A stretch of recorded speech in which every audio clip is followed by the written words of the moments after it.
There's a pretty one, Ulysses.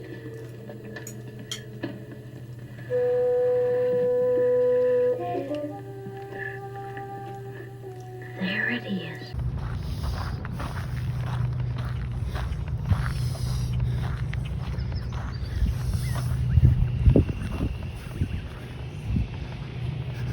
Hello, BookTube. I'm Sean Breeze Books. Welcome back to my channel and another Friday Reads. I have a sty in my eye, and probably most of you is.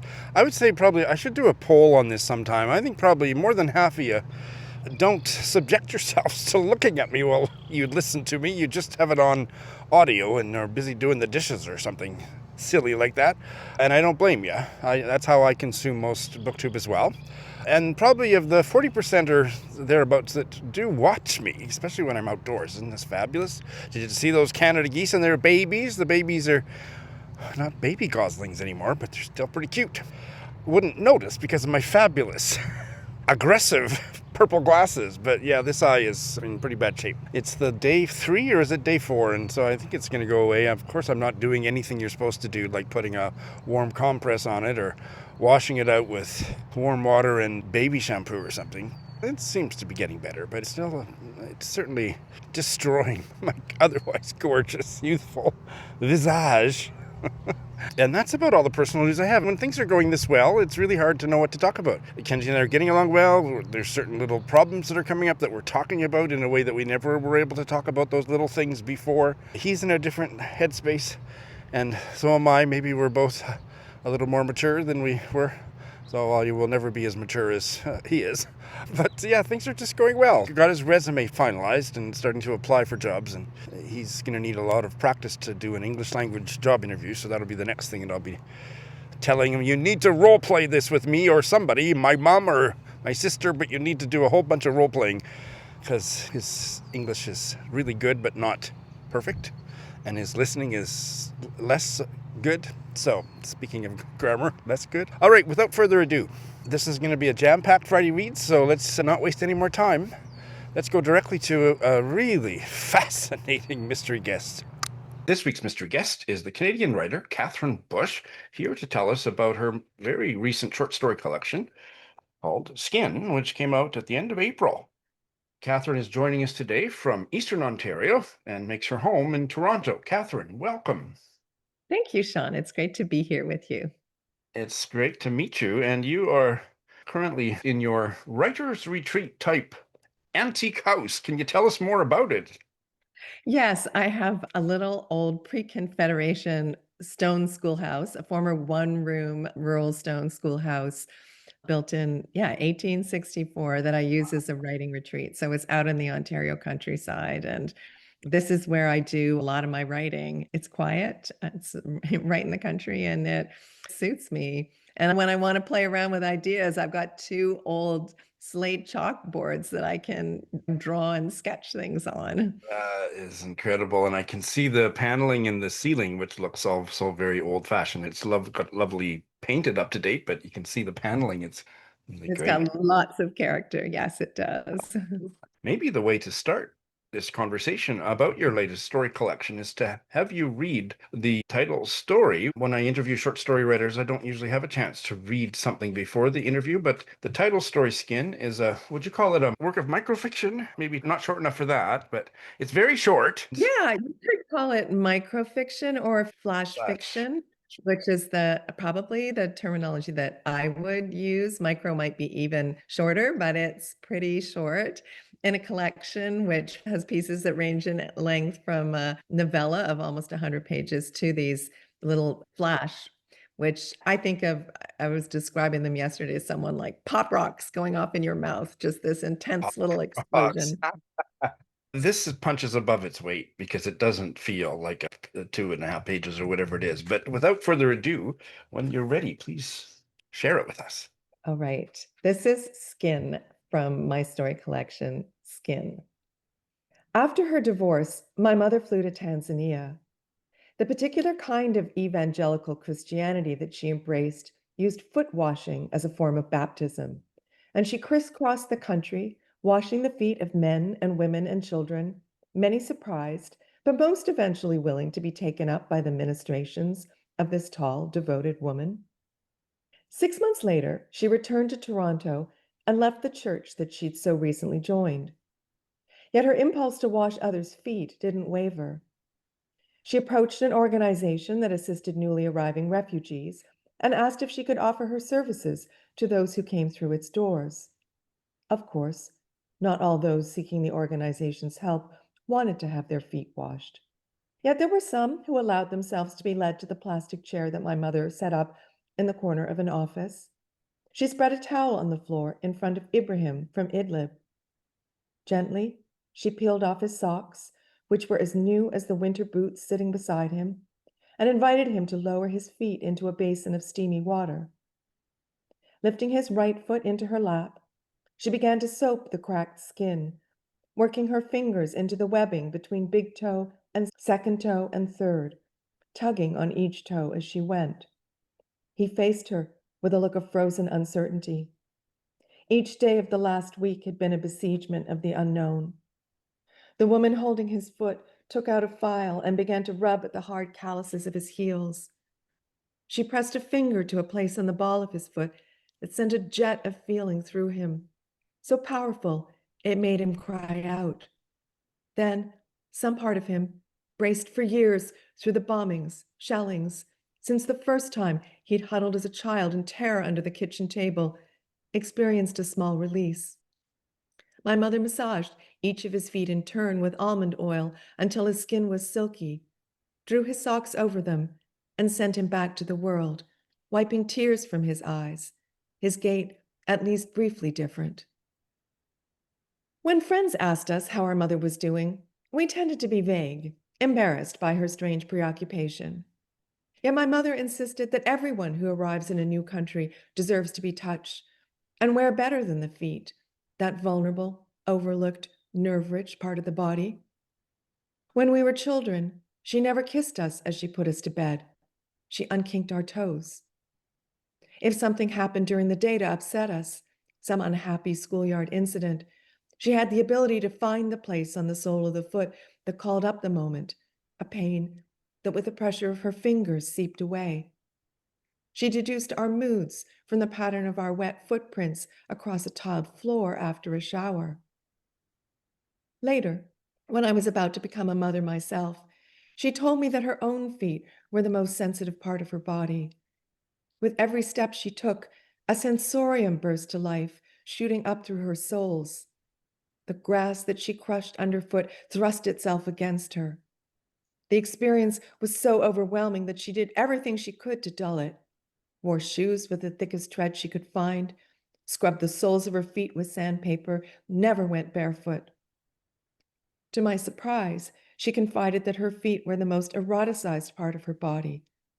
She couldn't come to orgasm without a gentle, continuous brushing of her left metatarsal arch. My father, it seemed, had grown tired of her peculiarities. On his deathbed, my father called for my mother. Barely conscious, he kept repeating her name. When at last she appeared, she pulled a chair up to the end of his bed. She unfolded the sheet at the bottom of the mattress and laid a hand atop each of his ankles. He made small cries like a wounded creature as her wet sponge touched him, and she pressed her fingers slowly and methodically to his wasted flesh. Thank you. That was so powerful. So, human touch and human connection is what comes up for me as I listen to that. And I believe that might be one of the ways in which this story kind of resonates with some of the others. Yeah, the whole collection. It's entitled Skin for a reason, because I think that is the sort of connective tissue through the stories. It's about our embodied lives and characters all searching for intimacy, often physical intimacy, but finding it in unusual ways. A performance artist in the 80s in New York, a Canadian performance artist who's working as a substitute English teacher, ends up inviting altruistically a student who needs a home to share the spare room in her apartment. And this very fraught relationship ensues. And then there's a story called Touch, which is a pandemic story set right in the cusp of those early days of the pandemic when we were beginning to social distance and everyone was wearing nitrile gloves and everything was supercharged. And so I'm interested both in those places where we can touch others and the places where we can't. And the energy of wanting to touch and not being able to touch is super interesting to me. Is the protagonist here named? It's just the narrator's mother. She's not That's named. right.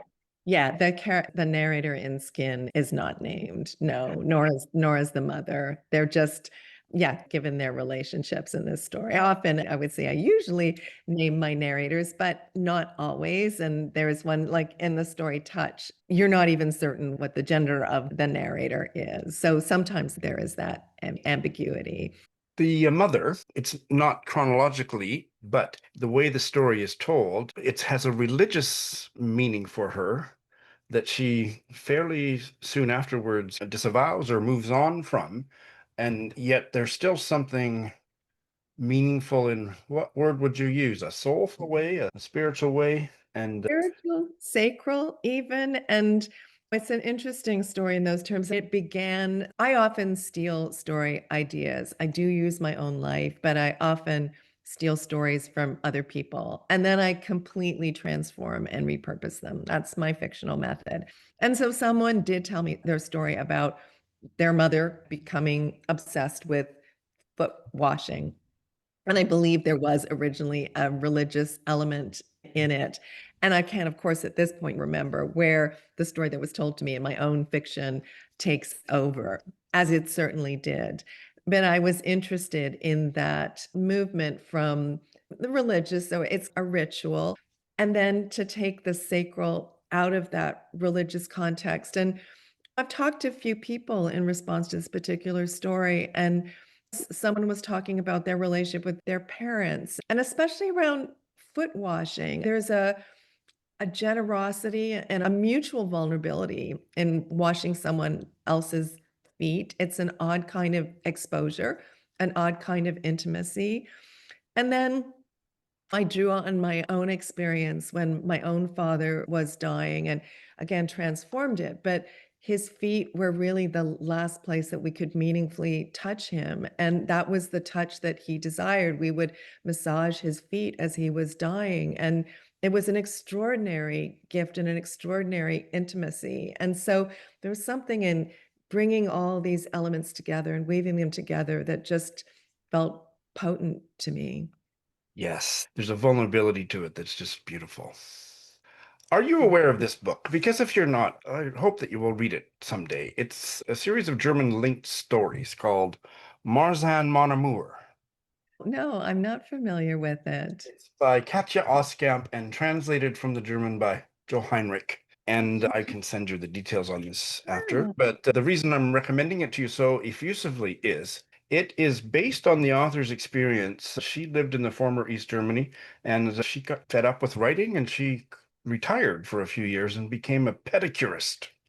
oh, And this book is based on her chiropodist, is what they say in, I guess, the UK, which is the same as pedicurist, I think. Anyway, I loved it so much I've read it twice, and it's about the clients she had, most of whom were really elderly former East Berliners. Marzahn is the name of the neighborhood in the former East Berlin, and the emotions that get stirred up are very similar to how I responded to your story. I will have to look that up. Yeah, it's and again, it speaks to all those things about foot contact and the intensity and the sensitivity of our feet. They're part of our body. It's easy to take for granted, and we totally depend on them.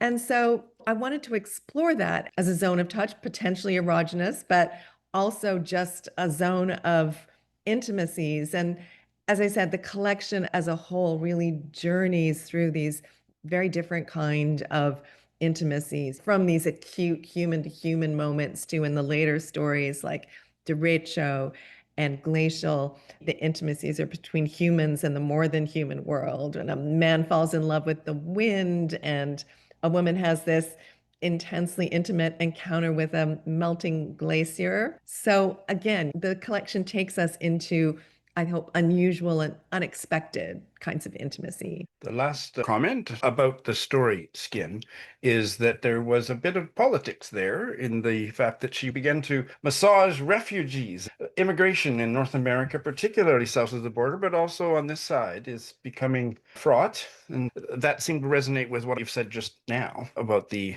social political issues in your stories. Yeah, I hope that the story treads on that very lightly. But so much of the story collection too is about reaching out to others who are not like us. And how do we form intimacies across fraught borders? And so, yeah, that this story in Skin does literally touches on that, as she's literally touching the feet of refugees who have suffered so much. And intimacy is so important. And to be able to touch each other, whether literally or metaphorically, across the borders that might separate us, is just such a crucial human act. And we need it more than ever right now. So, again, this story speaks into that place. And again, it shifts its perspective a little, which I don't often do, but the story is mostly told by the narrator observing her mother. But then there is that moment where the story takes us into the perspective of Ibrahim. And so we're just allowed to see that moment from his perspective. And that was really important to me in creating this story too, that the story went there. This is your first short story collection, and you have, I believe, 5 novels. How different is the process of writing short stories compared to novels? Yeah, I've always thought that I'm someone who has a novelistic breath. I tend to think of ideas in the long form, and that's generally been the case for me my entire writing life. Though, like many writers, I started out writing short stories partly because I thought that was what I was supposed to do. And then I don't know, like in 2017 or 2018, I became really interested in flash fiction, both reading it and then writing it. And again, it's the opposite of a novel. And I think there was something about that opposition that at this time in my writing life totally appeared to me. Could I bring a world to the page in 2 or 3 pages, as in Skin, which was in this early sequence of Flash that I created around 2017, 2018. And then I'd always had ideas in the form of stories, but never really had the time to pursue them. And then during the pandemic, I have a novel in progress, and it required some on the ground research that I couldn't do. So instead, I thought about stories, and I went back to a couple of older stories that I hadn't ever published, and I was just curious about them. And I went back to these drafts and realized that there was something still alive for me in them and that I wanted to return to them. And so I did completely reconceive them, but yeah, and made them true to the writer that I am now, which is a very different writer than I was in the 80s and 90s.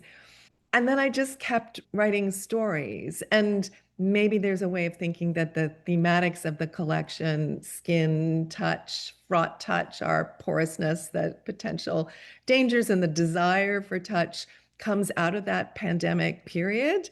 I think in some ways, consciously, unconsciously, it does. And I just kept writing until I basically had a collection of stories.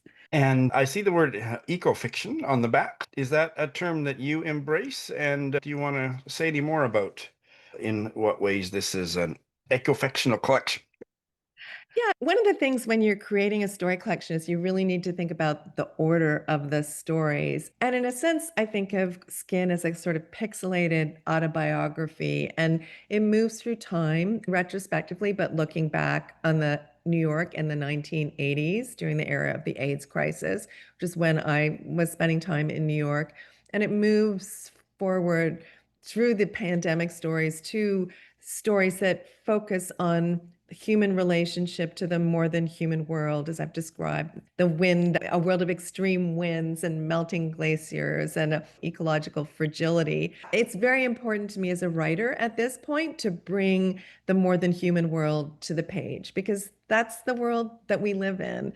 It doesn't stop with the human. And I really want to feel that on the page and all its vitality and fragility. We need to touch it, whether literally or metaphorically. We do, and our skins are porous to it. So We need to be aware of that also. And so that is an energy that I'm bringing to the page. And the collection ends with a kind of a prose poem, a monologue in the voice of a great horned owl who has lost his mate and is based on an actual great horned owl in Toronto's High Park, very close to where I live. And I would hear him calling day and night.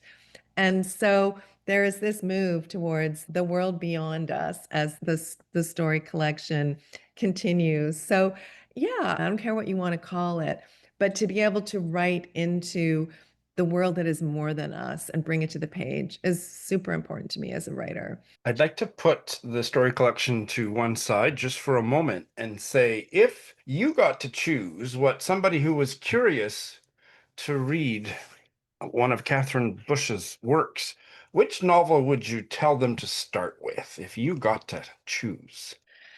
Oh, it's hard to choose between all my babies. And what's interesting actually is those who read Skin can see echoes of all the novels in it. And that's interesting for me to hear as well. The most recent novel, Blaze Island, is more overtly a climate change novel about a climate scientist and his daughter living on a remote island off the coast of Newfoundland. It's based on Fogo Island, where I spent time over 8 summers. And again, I had great pleasure in evoking that wild world out there of wind and sea and, yeah, just the remoteness of that landscape.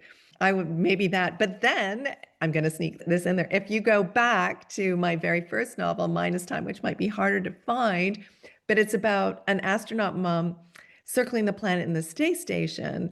And it's narrated by her daughter, Helen, who gets involved with a group of animal rights activists turned nonviolent eco protesters back on Earth in Toronto. They protest at the foot of the CN Tower.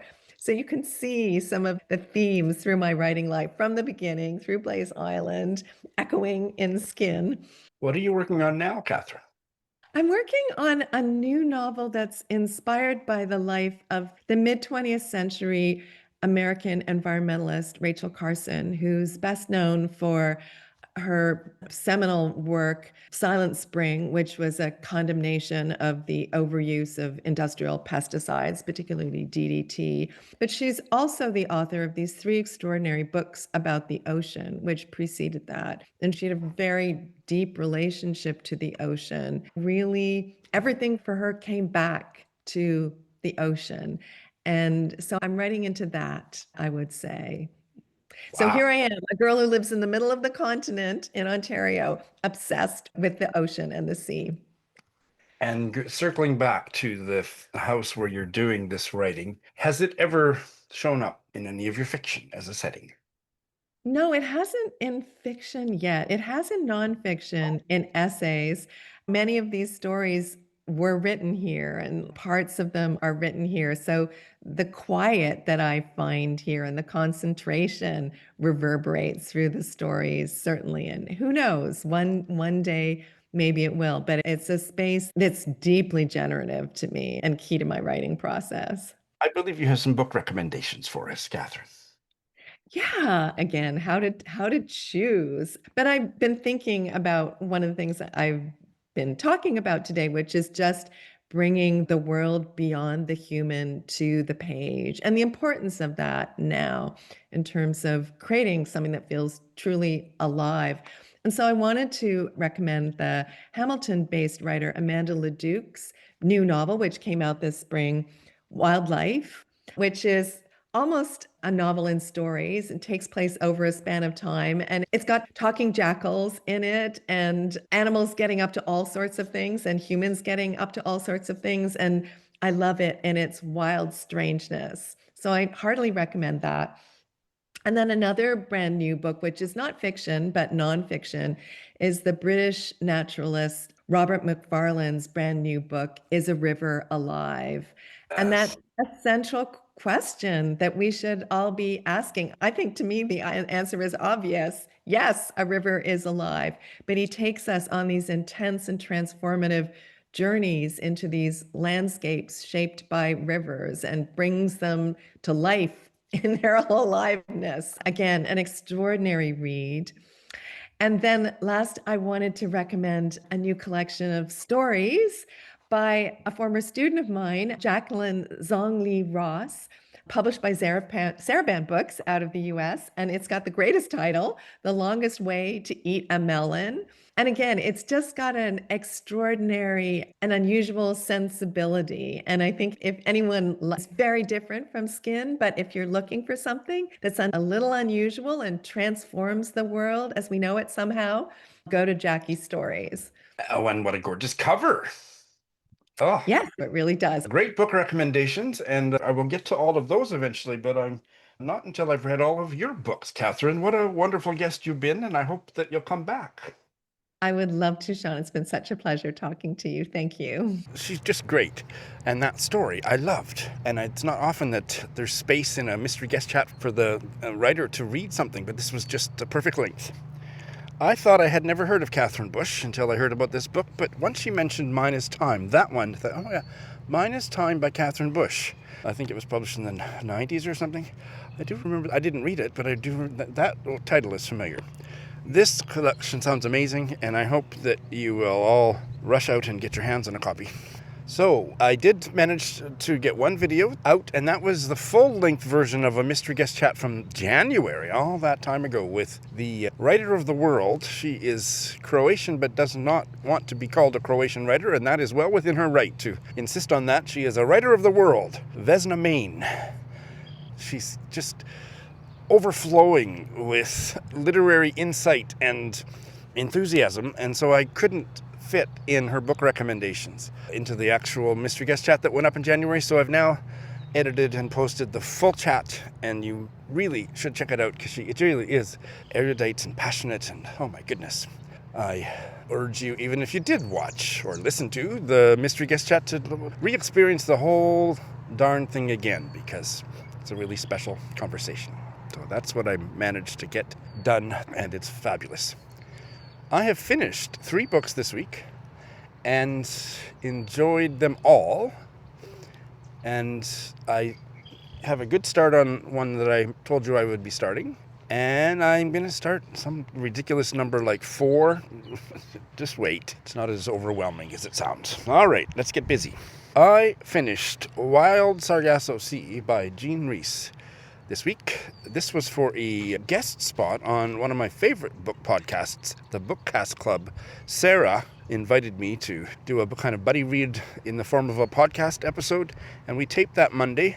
I don't think it's been publicly released yet, but if it has, it'll be in the show notes. So we had a great chat about this. I didn't love this. I liked it and appreciated it, but I did not love it. It's my least favorite Rhys novel, and I know in particular one lovely subscriber and patron's jaw is on the floor right now because it's one of her favorite books. There were a couple strikes against this for me from the get-go. It's why it's one of the last of the Rhys novels or books that I've gotten to.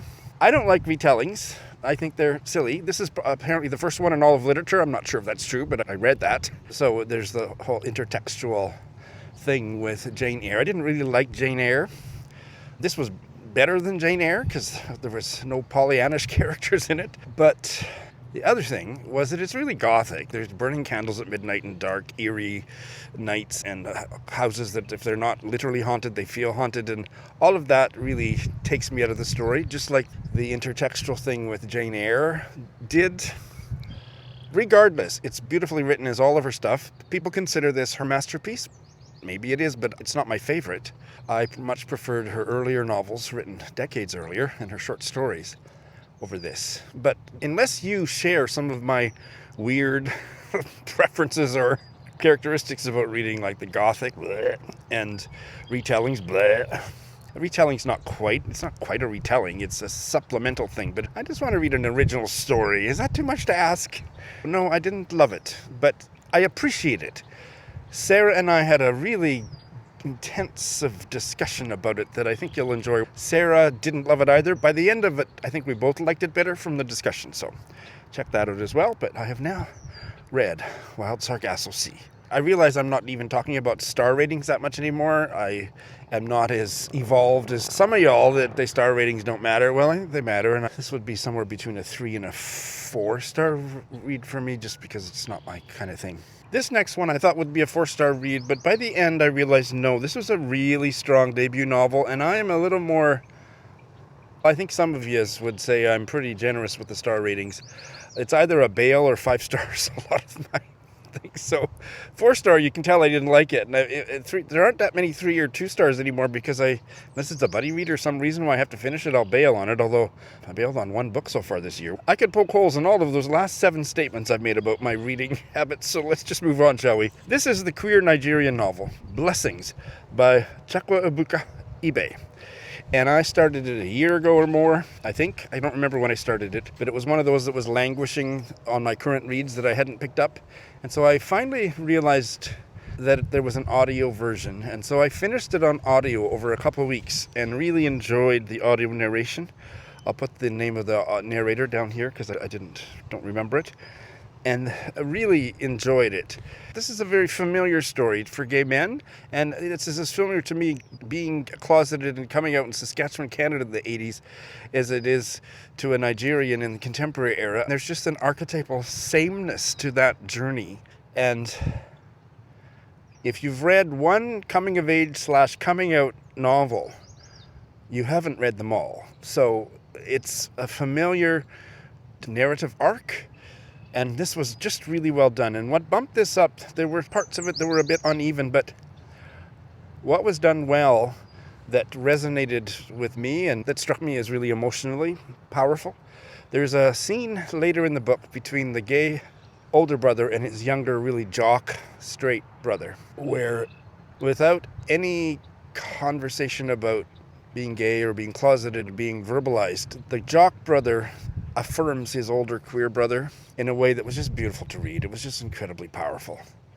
And I also thought the politics of, around the time of the DOMA Supreme Court decision, which made gay marriage legal in the States, at least for the time being, that created a backlash in Nigeria, and some horrifically homophobic legislation was passed like overnight in reaction. They didn't want the contagion to spread to Nigeria. And then there were like people getting rounded up and arrested, and it was horrific, and I had known about it, but this novel dramatizes that in a really powerful way. So I appreciated the political parts of it, the personal and the sexual, really well done. I would say some of the stuff to do with the parent-child relationships, maybe there was a bit of things skimmed over, or it was a little bit too short, but by the end I thought it was a very fine queer novel from Nigeria that I would recommend unreservedly. So, that was a big hit.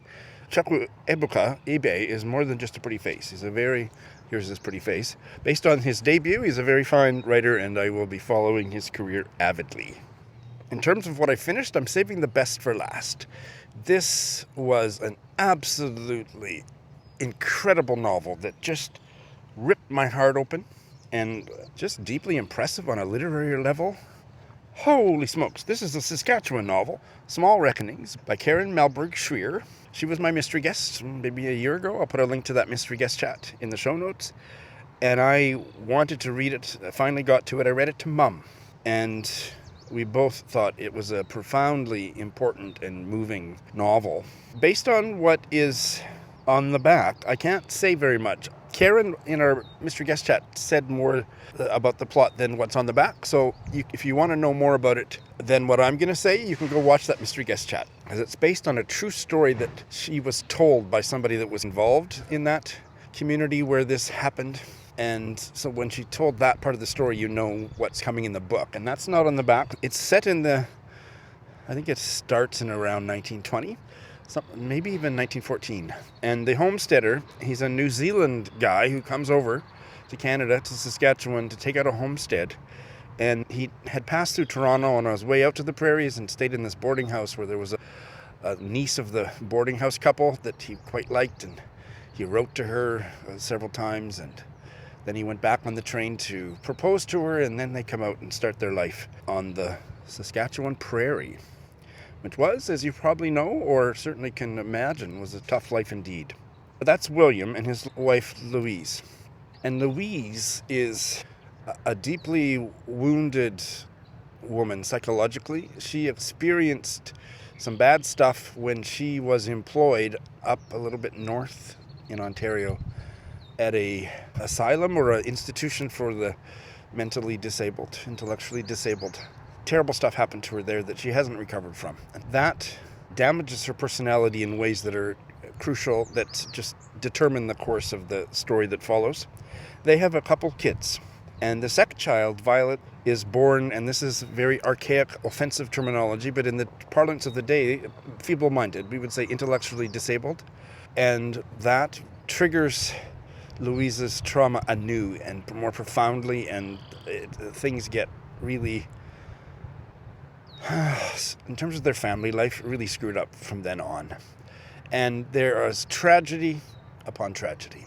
I've been debating with myself whether or not to give you an explicit trigger warning. This is psychologically such a terrible thing to experience or to be reminded of if you've experienced it, or if your sister or best friend has experienced it, that this is the one exception I make with trigger warnings, and that is rape. It's not graphic, but it also doesn't shy away from describing exactly what happened, but very sensitively handled. And that trigger warning is not just for one incident, is what I'll say, and that's the end of my trigger warning thingies. And that's not the only tragedy in this family's life. My mom thought it was a very fine novel and loved it, and she was glad that I read it to her, because she said she probably would have put it down because she doesn't really like books that have so much tragedy. But she's glad she persevered and did love it. I don't shy away from reading that kind of stuff, and this one really, it puts you through your paces. And it's balanced and leavened by moments of humor, moments of warmth, family warmth, richly drawn characters, even one of the perpetrators. There's a humanizing of him that makes it complicated for you to just say he's evil. Of course what he did is evil. And one of the ways that was done so effectively, and I'm going to speak in very ambiguous general terms to describe this, is after that rape is discovered, and after the fallout from that, I'll put it that way, one of the minor characters, who is a bigger-than-life minor character, remembers when he was a boy that he got a fish hook in his eye when he was fishing in the creek by himself, and he ran up to the road, and two neighbor farmers came along, and he had never met them before. They were new to the community, and they took him to his parents. And you see the man who was the perpetrator in that light, and it doesn't excuse anything that happened. Karin Melberg, Schwier,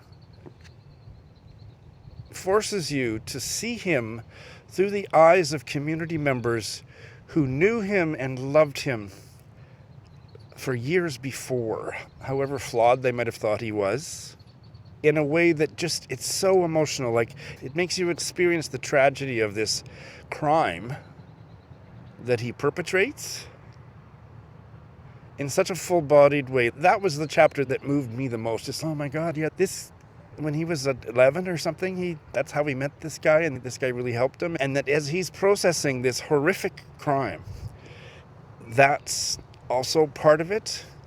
You still judge him very harshly for what he's perpetrated. And you appreciate, what am I trying to say? You appreciate how deeply he was knit into the community, and what a sense of betrayal that the survivors and adjacent people, family and neighbors, are feeling. And that was just, I don't know if I've ever read a novel that did that so well. I think that's all I'm going to say. I'm hoping to interview Karin, in-depth, full interview, now that I've read it. And she has already finished the sequel to this and is looking for a publisher.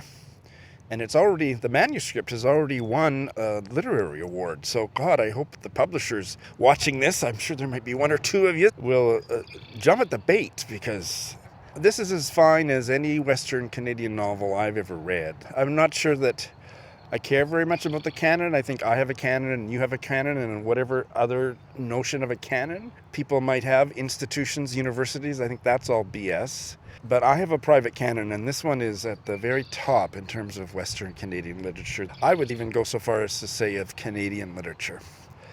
What an incredible book. So, tragedy upon tragedy. I've given you the trigger warning. If those don't dissuade you, and I hope they don't, I hope you'll read it because it's absolutely incredible.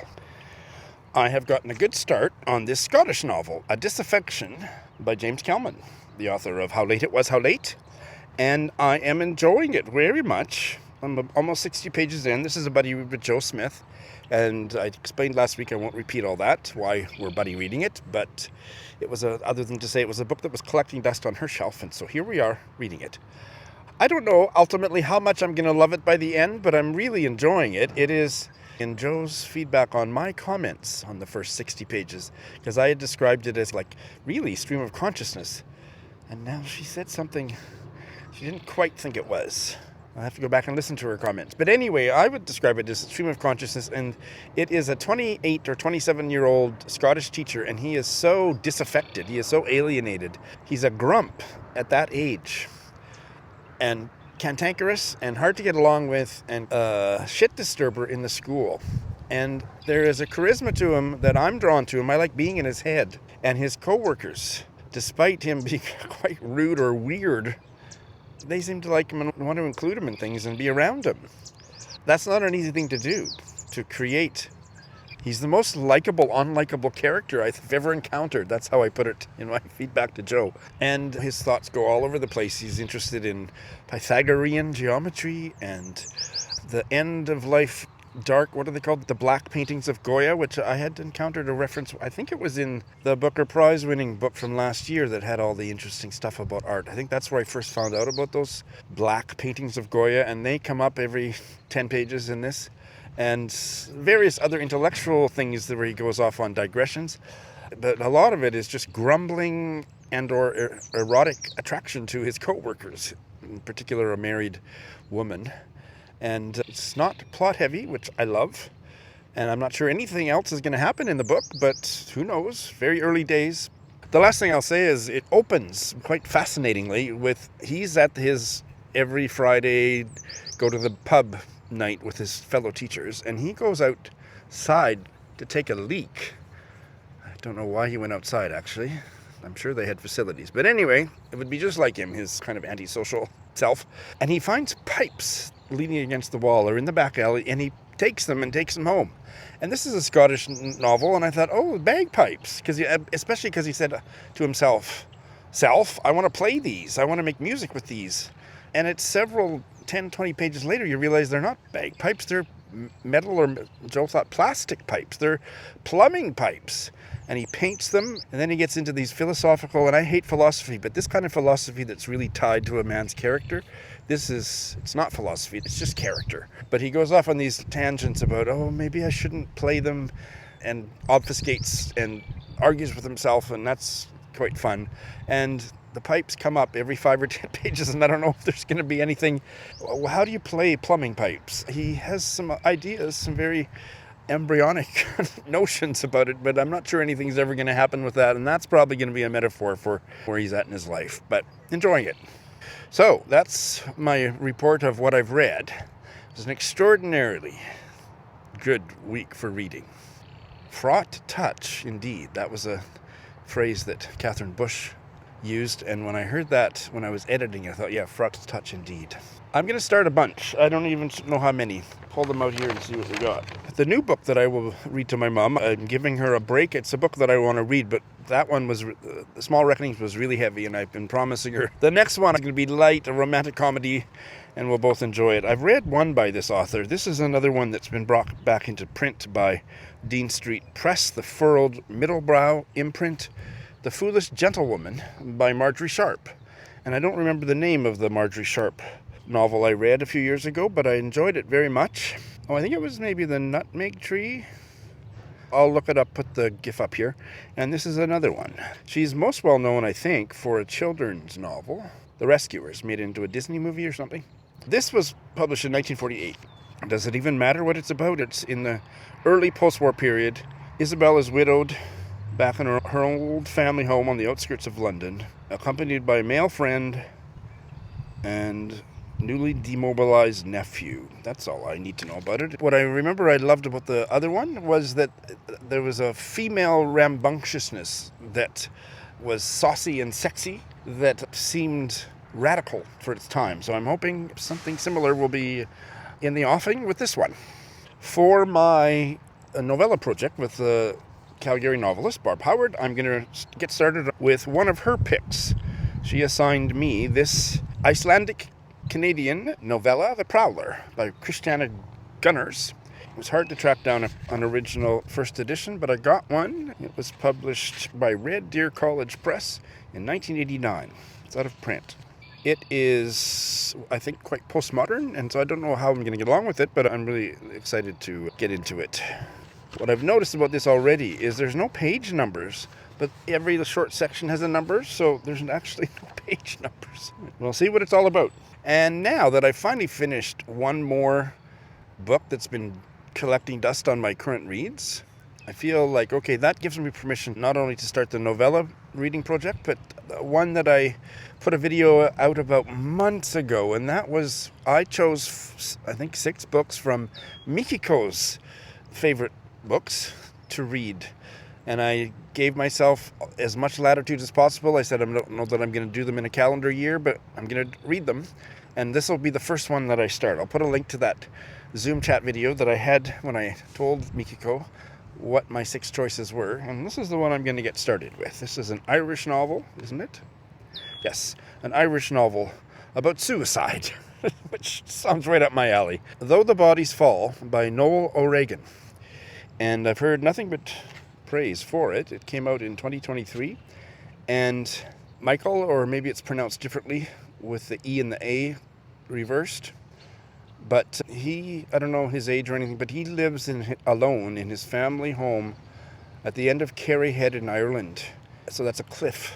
And it's a very popular, if we can put it that way, place for suicides. His mother made it her mission in life to try and intervene. And now that she's gone, he finds himself continuing her work. And that sounds like such a Sean book. And finally, this one will take me an hour to read or less, so I'm adding one more that I got from the library. It's a children's picture book. I thought it would be more like a graphic novel, but it's not. It's a picture book called Shark Girl by Kate Beaton. Kate Beaton is the author of that wonderful graphic novel about the oil rig people. What was it called? Ducks, which I loved. And so when I found out she had something new, I didn't look into what it was all about very much, other than I assumed it had something to do with sharks. And it's a children's story. I'm going to read that this week and tell you all about it next week. So that's my Friday reads, folks. Thanks for watching.